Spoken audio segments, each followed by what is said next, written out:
What's going on, guys? Back out here in the garage, getting ready to get started on another Jeep. This is another 18 JKU, friend of mine's Jeep that she's wanting to have a bumper put on. Currently she's still running factory bumper she's actually got the upgraded hinges and an aftermarket tire carrier. The bumper we're getting ready to put on, I've got it sitting right here, actually has the tire carrier on it. So we'll be removing this carrier, leaving the aftermarket hinges.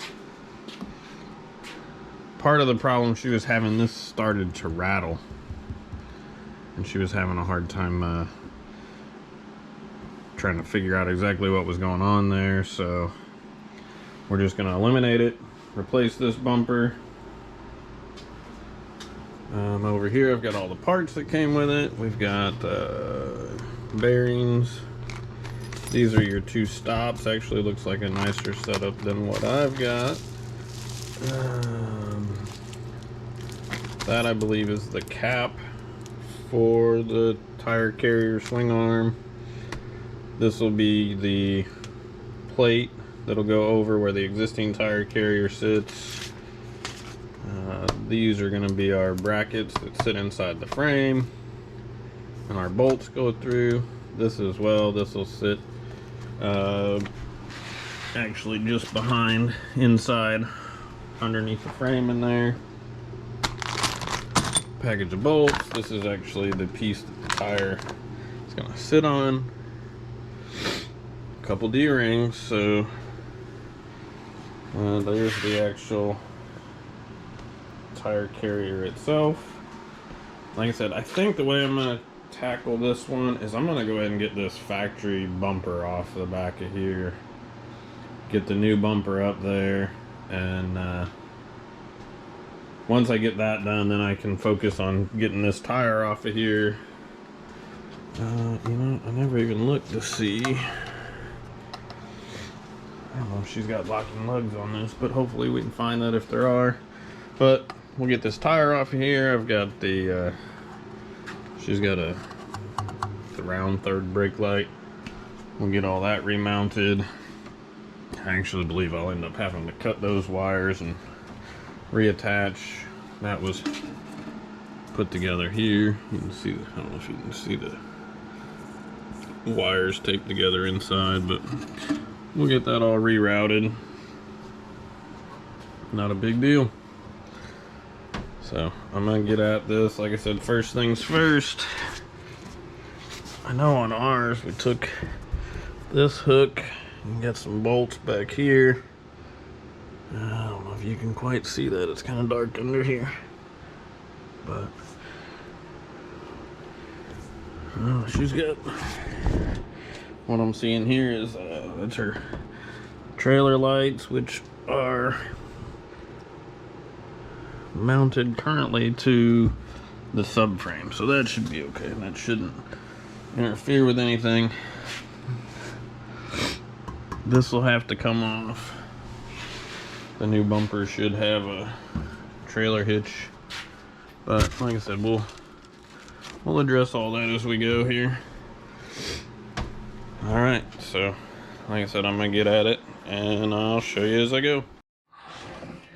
For those of you that maybe haven't removed the bumper off the rear of a JKU yet, there's literally, you got two bolts that sit right in here. Then you've got two bolts that sit, one is here, one is up there, and there's a little L bracket that goes in there. There's those 4 bolts on each side, and this bumper should just come down at this point. I've already removed the bolts from the other side.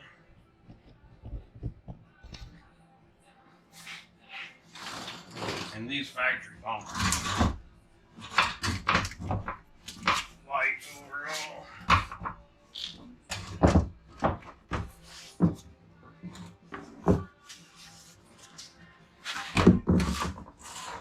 There's the factory.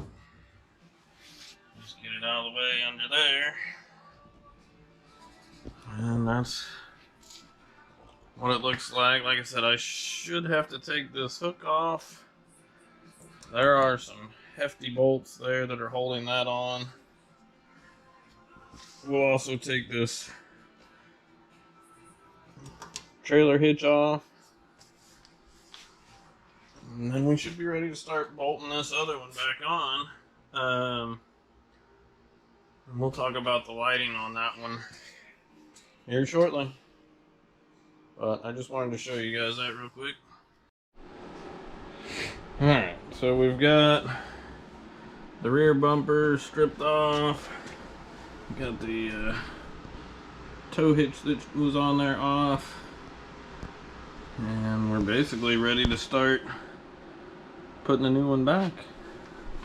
It should be pretty straightforward. Like I said, these two L brackets will actually sit inside the frame pocket here to allow our bolts to have something to bolt to. And then that'll happen both sides. You'll get bolts in the ends and 4 bolts across the bottom. Like I said, it does come with that plate as well. That's that one right here. We'll get this dude bolted in. I gotta get it out of there. I'm likely use a floor jack help me hold it here, but we'll get it on there. Alright guys, wanted to kind of show you my progress here. Got the old carrier off. The bumper is mounted. Again, that was 4 bolts underneath across the back there, 2 bolts on each side. This bumper doesn't provide a lot of movement, so it's kind of really centered by the 4 bolts that are there. You kind of suck it up, and that's pretty much it. We'll show you this. So they actually make this into like it's a whole channel, so it sits on top of the frame there, which is kind of nice because it you don't have to hold it so much. I think ours just had a plate that you had to put 2 bolts in, so that was a little different. Like I said, it's a full C channel, sits on the frame, so you really don't have a lot of up or down movement there. And the bolts there underneath, you can see like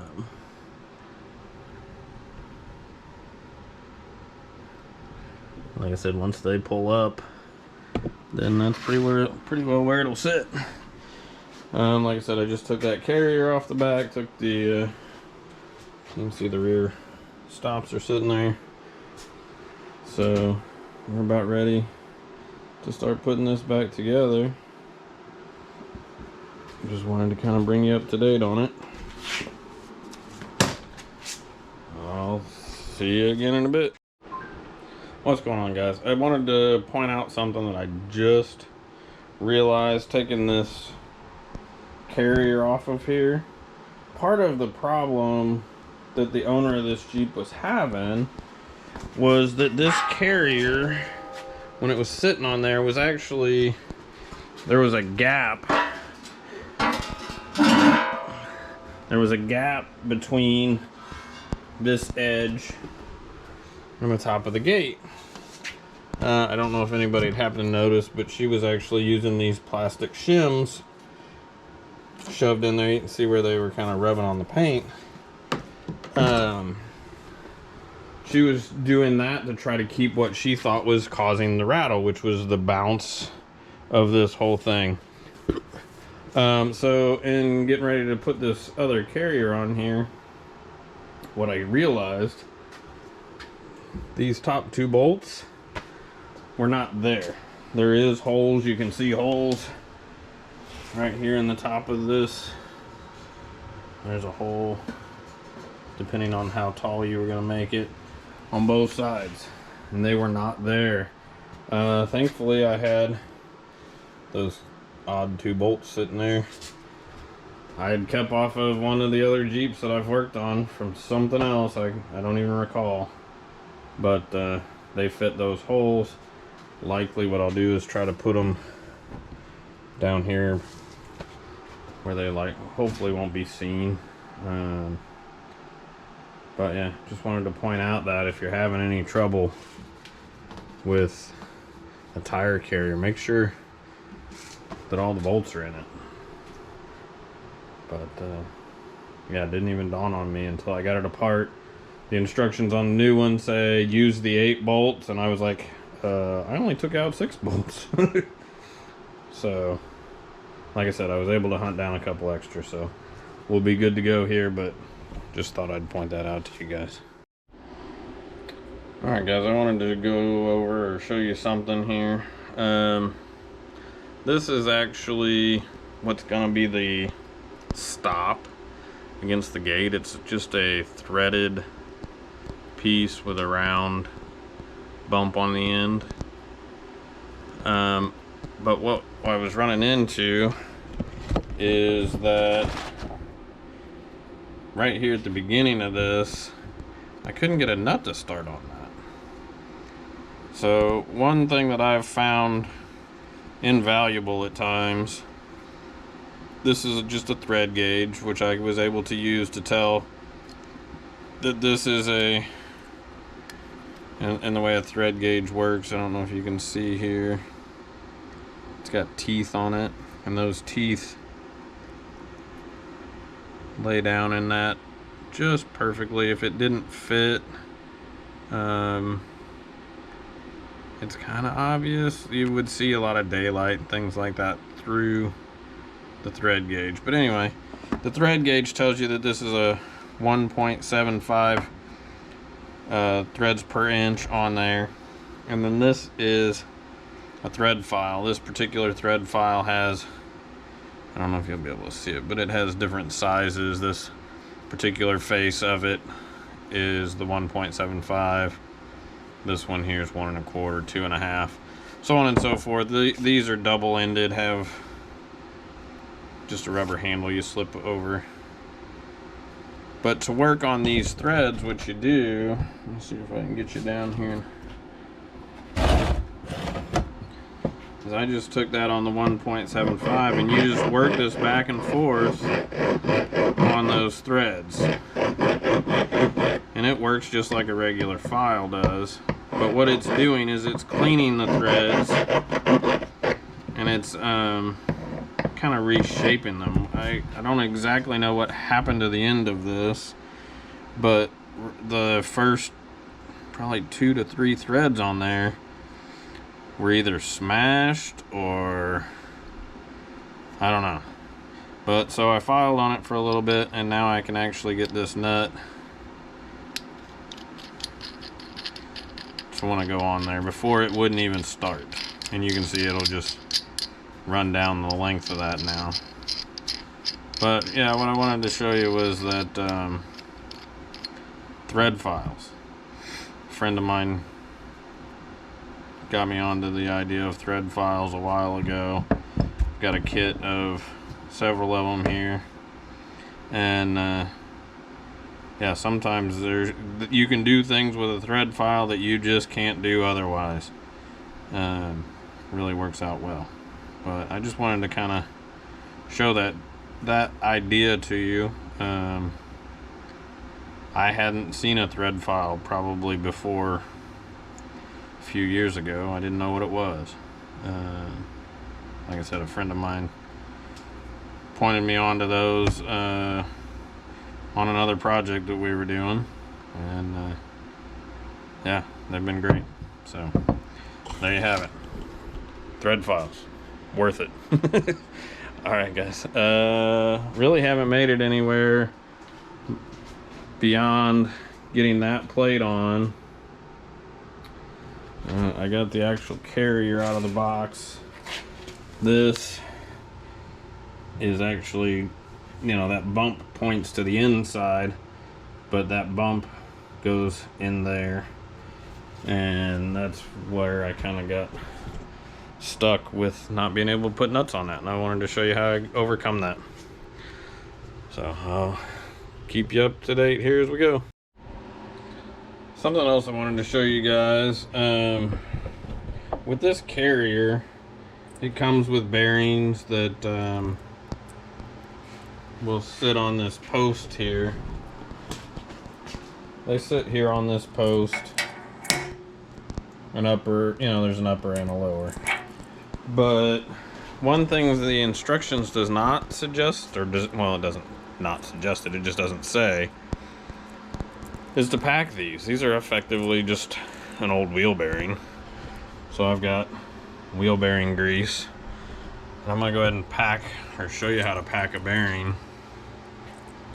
And basically just get you a little bit of grease here, and you just start working it into that bearing. And what you're looking for, you can get it where it's,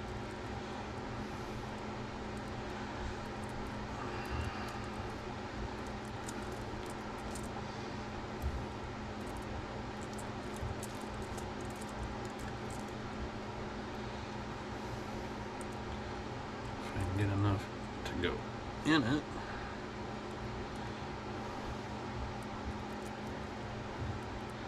What you'll start to see, I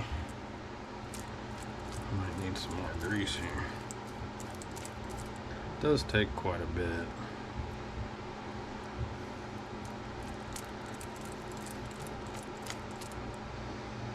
Okay, you can just start to see the grease is oozing out from this side.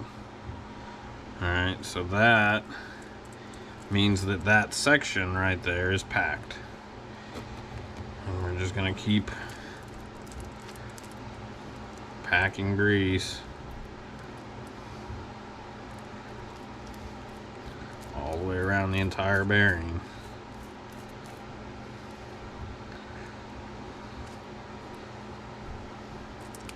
And the trick to this is that I'm taking that bearing and I'm kind of at a 45. I'm just scooping a little bit of grease and working it into it. Now, is it going to extend the life of this bearing, being that it's on a tire carrier? I don't know. It'll definitely make it quieter. Keep it from squeaking, things like that. Just something that they don't even mention in those instructions, so just thought I'd at least show you guys how it's done if you've never seen that before. This used to be common practice to pack a bearing. I would imagine, you know, your parents, or definitely your grandparents, are familiar with this idea. Just something that's been lost as far as how cars used to be maintained.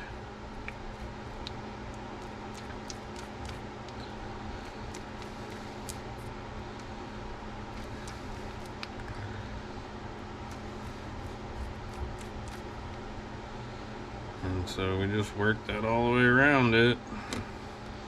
It is a messy job, I'll give it that. But, like I said, in the end, you end up with a bearing for this particular setup that will be quiet, smooth. I mean, with the amount of weight and wear that these are getting, I doubt you'll ever truly have a bearing go out on you. Or even if you'd really notice it, I guess maybe it would start to get stiff, hard to open and close. I'm gonna go set this over here and start on the next one.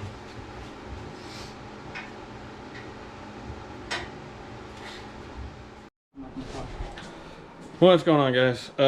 Just wanted to show you this wrapped up. We got I don't really remember what I left off with you, but I was packing the bearings that sat inside here. So both bearings have been packed, set in there. There's a bolt inside of here and a cap that sits on top of that. And then I had to play around and get these both set along with this bumper that sits into this cup when the gate is closed. Mounted the actual tire carrier, if you can see that in there. And for finding the height of that, I actually did measure the tire sitting on the ground from here to the center lug. You know, from the bottom to the center lug, it was just over 13 inches, but the lowest I could get this actually has closer to like 16 or so inches. There was one more place that I could go down, but this bracket here that holds that bump stop on was keeping me from getting down there, so doesn't look like it sits too high in the window there. Kind of give you an idea. But all in all, turned out good. I still need to wire these lights in. I'll catch up with those later on, because you guys will see this Jeep again. I've got a front bumper to go on this Jeep yet, and a radio. So I can't really get around there to show you much of that, but you'll see that here in a few days. We'll get the front done on it right now. Like I said, it's all here. It's all done. She's actually here and is happy with it, so that's what matters. And like I said, as always, please like, subscribe, and share, and we'll catch you on the next one.